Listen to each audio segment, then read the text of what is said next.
Hello everyone, this video is in continuation to our videos on human reproduction. In our last video we have talked about parturition, and in this video we'll talk about lactation. Now after the process of parturition has taken place, after the birth of the baby, the process of lactation it immediately starts, or you can say lactation, milk formation starts, but ejection will take place as and when the baby suckles the nipples of the mother. The ejection of milk is going to take place. So we'll talk about lactation in this video. Watch the video till the end. All the important pointers will be on the board after the video is complete. You can use it for your notes. So we'll start with lactation. First of all, lactation involves formation, secretion and ejection of milk. Lactation involves formation, secretion and ejection of milk. So under this we are going to talk about formation and secretion and then the ejection of the milk. The phase 1 is formation of milk and phase 2 is ejection of the milk. So we'll start with the first one. We'll talk about the first starting phase, that is the formation and secretion of the secretion of milk. Now this is also known as, under this, or you can say formation secretion of milk can be done under two headings or involves two processes, and those two processes are, I'll write it here, lactogenesis and galactogenesis. So we'll start with the first one, lactogenesis. Now what happens under lactogenesis? Now first of all we are now going to recap that when the process of parturition takes place, the expulsion of placenta also takes place as after birth. Fine. So what happens here? Due to removal of placenta during parturition, the level of estrogen and progesterone falls. Why? Because placenta is responsible for secretion of estrogen and progesterone for sustaining pregnancy. So as soon as placenta is removed out, the level of estrogen and progesterone falls down. So what happens? Now what happens when the level of estrogen and progesterone falls down?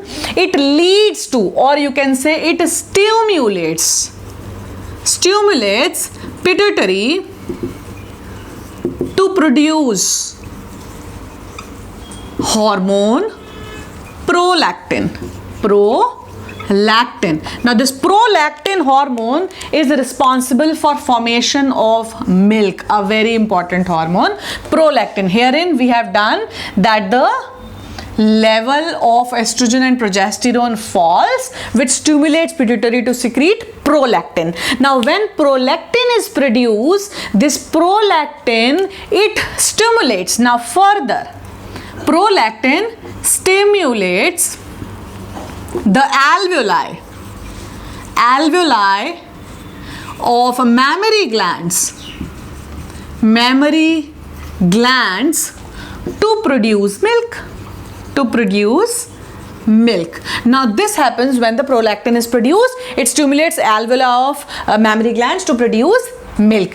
This whole process is known as lactogenesis. Lactogenesis is when prolactin is produced and then it stimulates the production of milk. Now what happens after lactogenesis? The next, galactogenesis occurs. Now what is galactogenesis? Galactogenesis is sustaining milk ejection. Milk formation has started, but sustaining or continuous milk production, I'll write here, helps in sustaining milk production and secretion, and it also it is influenced, or you can say that this takes place under the influence of certain hormones. Hormones responsible for galactogenesis are growth hormone, thyroxine, and also cortisol. Fine, responsible for galactogenesis. Fine. So what happens for formation of milk and secretion of milk? The first phase is lactogenesis, that is formation takes place under these steps. Then is galactogenesis. This formation and ejection is sustained throughout till the baby needs milk, and that occurs under the influence of growth hormone, thyroxine, and cortisol hormone. After that, we have done the phase 1. The second phase is ejection of milk. Now the ejection of milk, herein the formation and secretion takes place under the influence of prolactin, but ejection of milk, it takes place under the influence of hormone oxytocin. Now oxytocin hormone, the pituitary is stimulated to produce oxytocin as soon as the baby starts suckling the nipples of the mother to take in milk. The hormone oxytocin, it is produced in a certain amount, and now it is going to, what will it do? It will stimulate the muscles of mammary glands to let down the milk, so that the milk which is already produced in the mammary glands, it is let down, it is passed out from the mammary glands, and it takes place under the influence of the hormone oxytocin. Now when the milk is let down, it's a neuroendocrine mechanism. Why do we call it so? Because nervous system as well as hormonal system both are involved in the ejection or in the formation of the milk. So it is a neuroendocrine mechanism. Now this milk is let down and it is taken up by the baby. When it suckles the nipples, the message goes to the pituitary. It's a sensory message that it goes to the pituitary for production of more oxytocin, so that more milk is let down. It is also emotional. When the baby cries, the milk is let down. So this can be considered as emotional as well as hormonal. Then the first milk which is formed, very important topic. First milk, I'm sorry, the markers are okay. So the first milk is called colostrum. Now when we talk about colostrum, it is pale yellow in color. Very important for the baby. Why is it so important? Because it contains IgA immunoglobulins, which provide passive immunity to the baby. Now what is passive immunity? When preformed antibodies are passed into the body of an individual, that's known as passive immunity, when the individual acquires immunity due to it. IgA are the type of immunoglobulins which are given by colostrum, and if you remember, placenta also passed in immunoglobulins in the developing embryo, and they were IgG.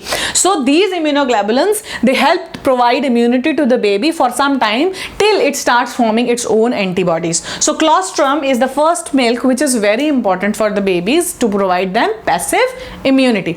After that, we have done the milk letting out.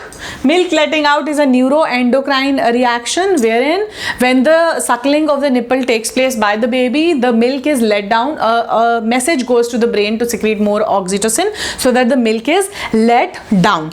Now the last thing which I need to tell you is that milk contains water, it contains minerals, it contains proteins, and the main proteins present is casein protein. It contains carbohydrates, and the carbohydrate is lactogen. It also contains fats in the form of fat droplets, that which makes it a whole food. So this is the composition of the milk, which is a whole food. That's why the baby survives on milk, does not require anything else. So this is what all things you need to learn about lactation.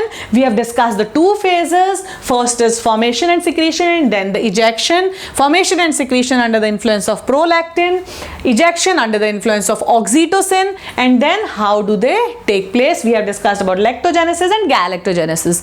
So in our next video, we'll talk about certain abnormal conditions or certain deformities of human reproductive system. So keep liking, sharing, subscribing. Thank you.